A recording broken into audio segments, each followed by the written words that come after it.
Two teenage boys walked into a luxury car dealership wearing combat shorts and plain white t-shirts. They approached a high-end car, asking a few questions. The salesman looked them up and down with disdain. "I think you're in the wrong place," he sneered.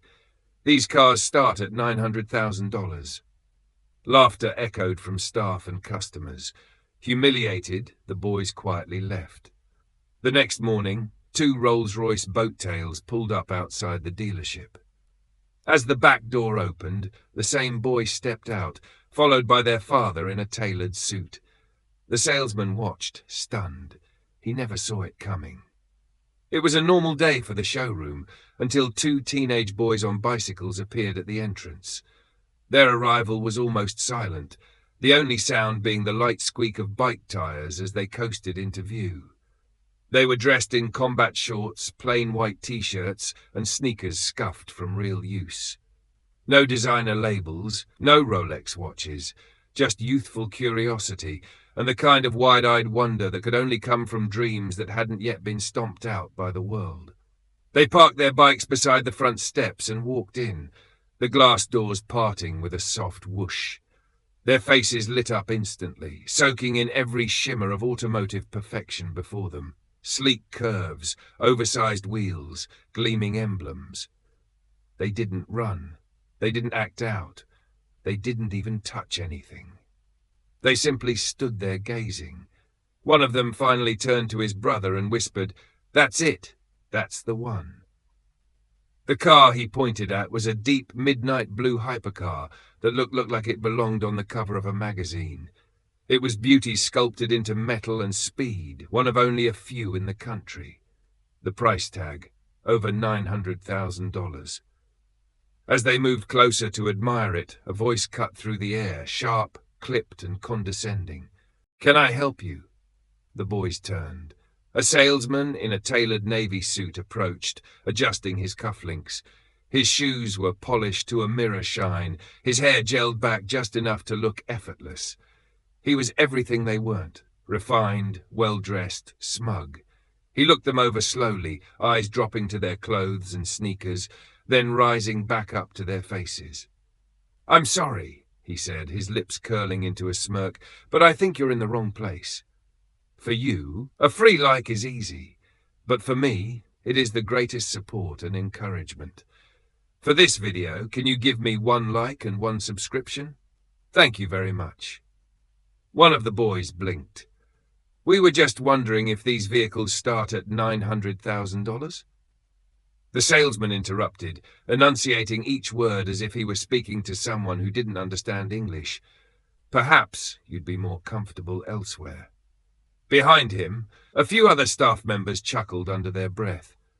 A couple seated at a nearby desk, clearly in the middle of a sale, looked over and gave a small patronizing shake of their heads. The boys' smiles vanished. The younger one looked down at the floor. The older one gave a polite, if slightly awkward, nod. "Sorry to bother you," he muttered, turning to leave. They walked out slowly, their shoulders just a bit lower than when they had walked in. The glass doors whispered shut behind them as they returned to their bikes, and that should have been the end of it. Another forgettable moment in a day filled with sales quotas, espresso shots, and carefully curated smiles.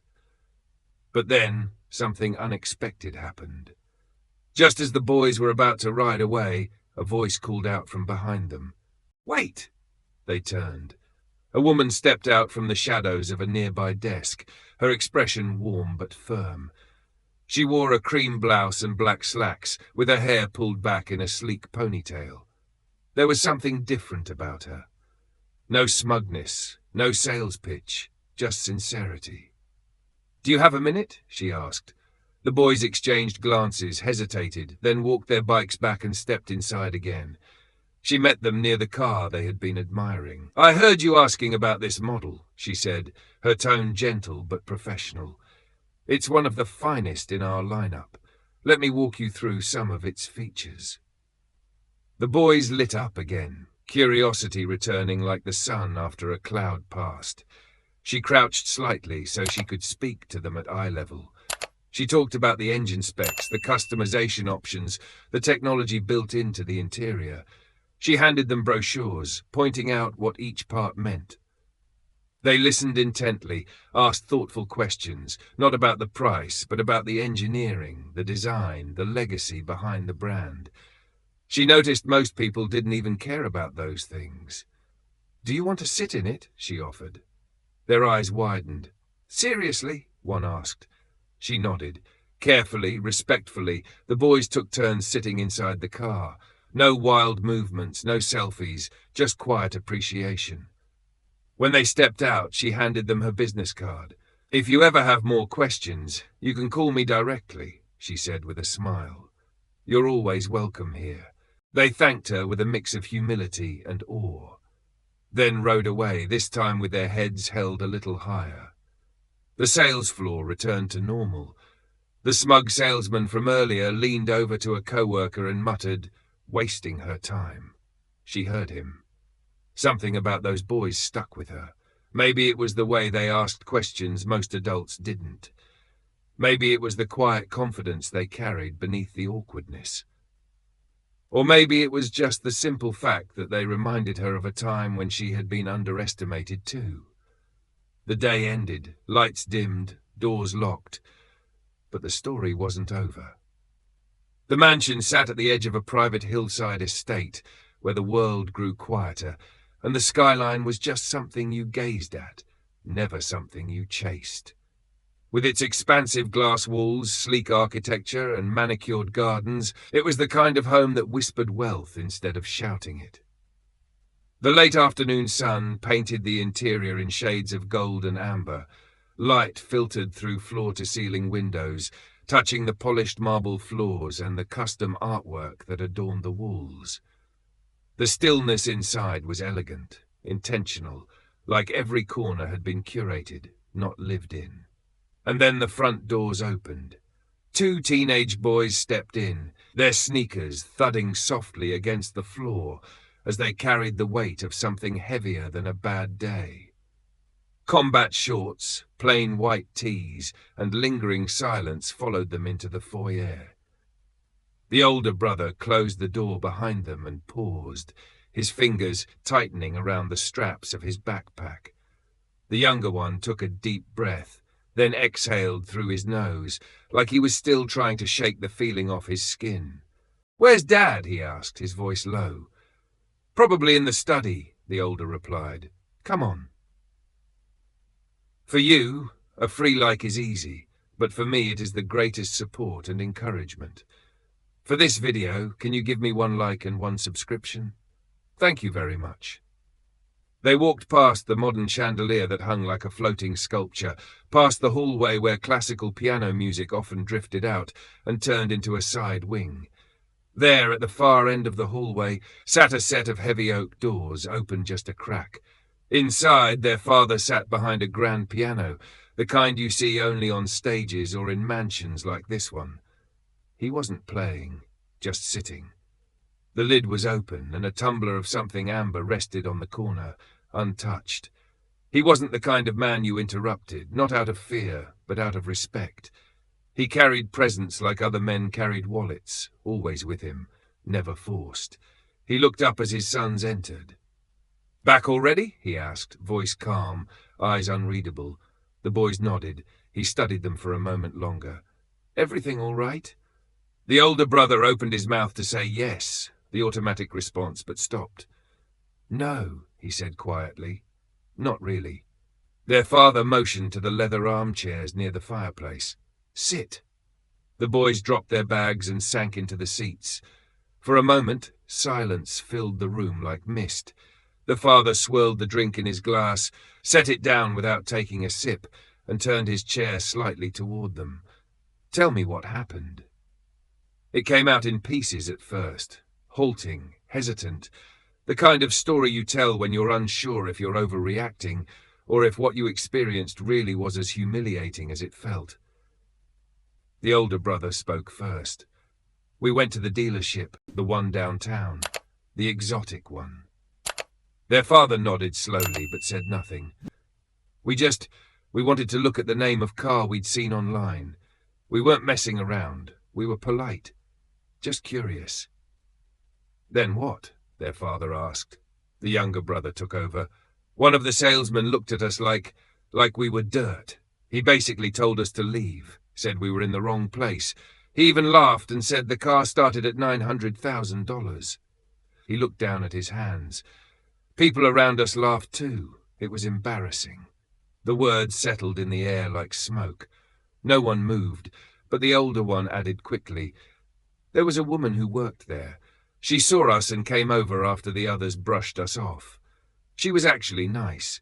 Showed us the specs, handed us brochures, treated us like we mattered." Their father leaned back in his chair, the leather creaking slightly under his weight. His expression hadn't changed. No flash of anger, no furrow of disapproval, just calm, focused. "Did she know who you were?" he asked. The older brother shook his head. "No, we didn't say our last name." "Smart," the father murmured, more to himself than them. Another pause. Then the younger one asked quietly, "Why do people treat you different based on what you're wearing?" Their father looked over at him. "Because people often confuse appearance with value." He paused.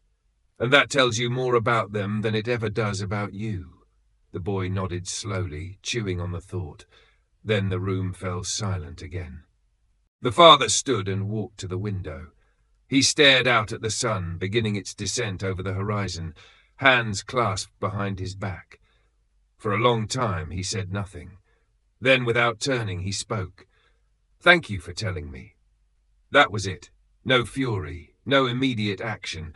Just 5 words said with such composed clarity it almost made the moment feel heavier. The older brother looked at the younger, unsure what to say next. But there was nothing left to say. They had shared their story, and their father had heard it, not with outrage, but with attention. Dinner that night was unusually quiet. The long mahogany table stretched far too wide for just 3 people, but the family always sat close together. Plates were set with precision. The chandelier above cast a soft glow over silverware and stemware, while subtle jazz played through the in-ceiling speakers. The brothers picked at their food, glancing occasionally at their father. He ate like he always did, slow, methodical, present. At one point, the older brother cleared his throat. "You're not mad?" Their father didn't look up from his plate. At whom? The salesman, the people who laughed. He placed his fork down gently, then looked up. "I don't waste anger on people who show me who they are. I pay attention, and then I act when it matters." He went back to his meal. After dinner, the brothers went to their rooms upstairs. The younger one turned to his older brother as they passed in the hallway. "Do you think he'll do something?" The older one smiled. "You don't know Dad by now?" The next morning would bring an answer they never expected. Downstairs in the privacy of his study, the father made a quiet phone call. "Yes," he said into the phone. "I need both cars delivered here by 8 a.m. tomorrow. No delays." He paused, listening. "No, not the usual delivery. Have the drivers wait outside the dealership. I want the timing to be precise." Another pause, then softly, "It's time they remember not everyone who looks ordinary is." He ended the call, set the phone down, and leaned back in his chair. His sons had been judged by what they wore. He was about to remind the world that real power doesn't need to announce itself. It simply arrives. The next morning, dramatic music plays as 2 Rolls-Royce Boat Tails, among the most expensive cars in the world, pull up in front of the dealership. They don't drive, they glide. The morning light hits their glossy paint like liquid metal. One is obsidian black with silver trimmings, the other a deep royal blue with rose gold accents that shimmer in the sun like champagne and crystal. Together, the 2 cars are worth well over $50 million, and yet the way they arrive, it feels like money isn't even the point. It's about presence. Heads turn instantly. Conversations stop mid-sentence. A young couple touring the showroom pauses as the man slowly lowers his sunglasses. A customer in the lounge spills his espresso as he tries to get to the window. Even the cleaning staff halt mid-mop, eyes widening in disbelief. Phones come out. Whispers spread. "Is that a boat tail?"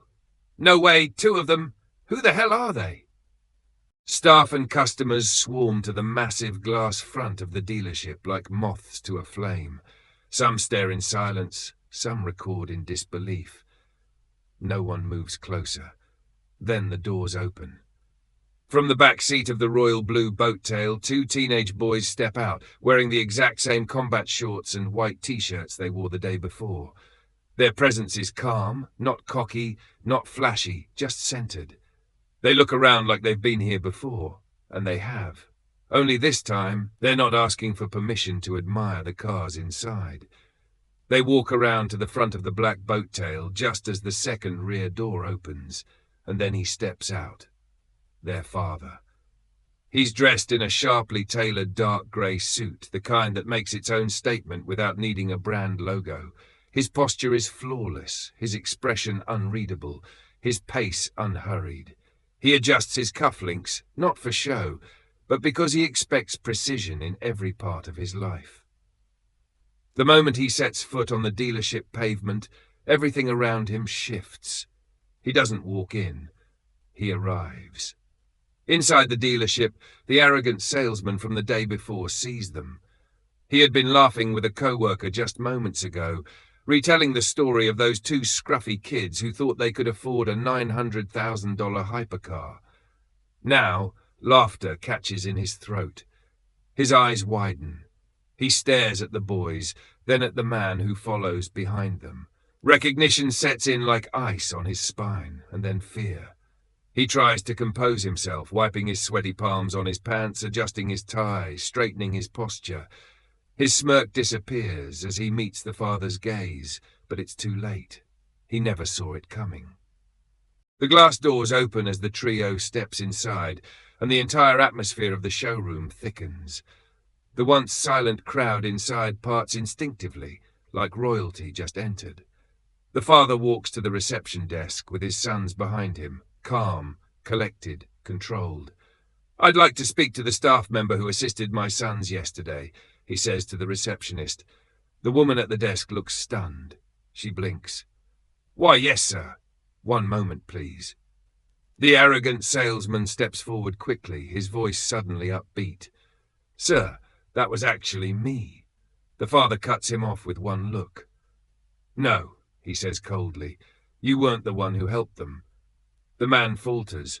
"But I—" The father turns to the dealership manager, who had been observing cautiously from behind a glass office wall. "I believe your security cameras recorded yesterday's interactions?" The father speaks clearly, his voice low but firm enough for the entire staff to hear. "Then I'd suggest you review the footage before this conversation continues." The manager vanishes into his office without another word. The silence that follows is deafening. The staff whisper among themselves, now realizing exactly who these boys are. The teenage brothers say nothing. They stand still, side by side, no longer humiliated, no longer dismissed. In this moment, they are not the children of a billionaire. They are simply young men whose dignity is about to be restored. 5 minutes later, the manager returns, his face pale. He avoids eye contact with the salesman. He speaks clearly. "We reviewed the footage, sir." The father raises an eyebrow. "And?" "The staff member who helped your sons yesterday was Emily Torres," he says. "And this man?" the father asks, gesturing toward the now visibly sweating salesman. The manager clears his throat. "He misrepresented the interaction. His behavior was inappropriate and unprofessional." The father turns slowly toward the salesman. "You judged my sons the moment they walked in, not based on who they were, but what they wore." The salesman opens his mouth to speak. Nothing comes out. "You laughed at them, mocked them. You turned your nose up because you assumed they didn't belong. And the irony is, you don't belong here." The manager steps forward again. "Effective immediately, you're terminated." Gasps ripple through the showroom. The salesman doesn't argue, he doesn't beg. He simply lowers his head, collects his things, and walks out past the very boys he thought were a waste of his time. The father turns back to the manager. "Bring me Emily." Moments later, the woman who had spoken kindly to the boys the day before walks out, confused and cautious. When she sees the boys, her face lights up with recognition, but also concern. "Is everything okay?" she asks. The father smiles for the first time. It's subtle but genuine. "More than okay," he says. "You treated my sons with respect. You took the time to listen. You gave them your attention when no one else did." She blushes slightly. They were polite, smart. It was a pleasure. He nods, then points toward the hypercar they had admired the day before. "They told me they liked that one." The showroom falls completely still. "I'd like to purchase it," he says, turning back to her fully. "Fully loaded. Every feature they mentioned. Add it." Her eyes widen. That's over $3 million. He pulls out a pen. "Then make it 3.1 and make sure the full commission goes to you." He signs the paperwork on the dealership's main counter, right where the salesman had laughed the day before. The moment becomes something more than just a transaction. It's a lesson, a reckoning, a reminder. As the paperwork is finalized, the teenage boys look around the room at the people who had judged them, laughed at them, dismissed them. Now those same people stand quietly, their expressions a mix of shame and awe. The father steps back, holding the keys out to his sons. "Happy early birthday." They take the keys with quiet pride. No cheers, no bragging, just quiet victory. They walk back outside to the Boat Tails, this time not as the underestimated, but as the unexpected. And as they drive away, all that's left behind is silence and a story no one at that dealership will ever forget. The engine purred like a sleeping lion as the sleek $3 million hypercar rolled away from the dealership's curb. The sunlight danced along its curves, catching flecks of polished chrome and deep, lustrous paint. Behind the wheel sat a composed man in a tailored suit, still and powerful, as if the car moved because he allowed it. In the back seat, his two sons sat in quiet awe, holding keys that meant so much more than horsepower. The car disappeared down the tree-lined road, swallowed by the distance. The sound faded. The moment settled inside the dealership. Silence lingered like the echo after a thunderclap. Employees who had laughed the day before now stood speechless, frozen in the wake of what had just happened. A few still held their phones, now forgotten, in their hands. Others simply stood with expressions of quiet disbelief, shaken not by the money, but by the meaning behind it. The manager watched from behind the glass wall of his office, arms folded, his jaw tight with regret. This wasn't just a sale. It was a statement, a moment that would ripple across that dealership and far beyond for years to come. The customer who had smirked as the boys were dismissed now lowered his gaze. The junior salesperson who had laughed along rubbed the back of his neck, shifting awkwardly on his feet. Even the janitor, who had stayed out of the drama entirely, shook his head in silent respect. They had all seen it, the transformation, the twist, the truth, and they would never forget it, because this wasn't about a car. It was about how people are treated when no one knows their name. It was about what happens when you confuse modesty for mediocrity and mistake simplicity for insignificance. It was about judgment and kindness. A soft ding echoed from the manager's office. The door opened quietly, and Emily Torres, the woman who had offered help when no one else would, stepped out. Her hair was pulled back, her blouse was simple, no flashy jewelry, no gloating smile, just grace. In her hand was a neatly folded letter, signed and sealed by the dealership's regional director. A quiet promotion, effective immediately. She would now be the senior sales consultant, with her own office, her own team, and a place at the decision-making table. She didn't cry, she didn't boast. She simply walked through the showroom with her head held high, past the same co-workers who had questioned her instincts just 24 hours ago. Every step she took said what she didn't have to. Respect isn't demanded, it's earned, and kindness is never wasted. She passed the receptionist, who smiled knowingly. She nodded back. It was all understood without words. In the background, the showroom felt different, quieter. Not because fewer cars were sold that day, but because something human had happened inside a place built to worship machines. Where once there was laughter and arrogance, there was now reflection. A customer asked to speak with Emily directly. A new salesman sat up straighter at his desk. A whispered conversation ended in silence. The camera slowly zooms out, the lens pulling away from the center of the room, capturing its grand design, the elegant lines of parked vehicles, the pristine shine of tile and glass. It pans over an empty desk, the one where the arrogant salesman once stood, now vacated, a monument to a mistake. His nameplate gone, his absence louder than his voice ever was. If you enjoyed this story, make sure to like the video and subscribe to the channel for more powerful and thought-provoking content like this. Your support helps us keep sharing stories that not only entertain, but leave a lasting message. We want to hear your thoughts. What did you think about how the two brothers were treated at the dealership? How did you feel when their father showed up the next day in two Rolls-Royce Boat Tails? Was it the justice they deserved? Did it end the way you expected? Share your thoughts in the comments. Let us know how you felt about the story and how it all ended. Also, rate the story on a scale of 1 to 10. We're curious to see how it landed with you. And while you're at it, drop the location of where you're watching from. Whether you're tuning in from New York, Lagos, London, Nairobi, Johannesburg, or anywhere else around the world, we'd love to know where our viewers are watching from.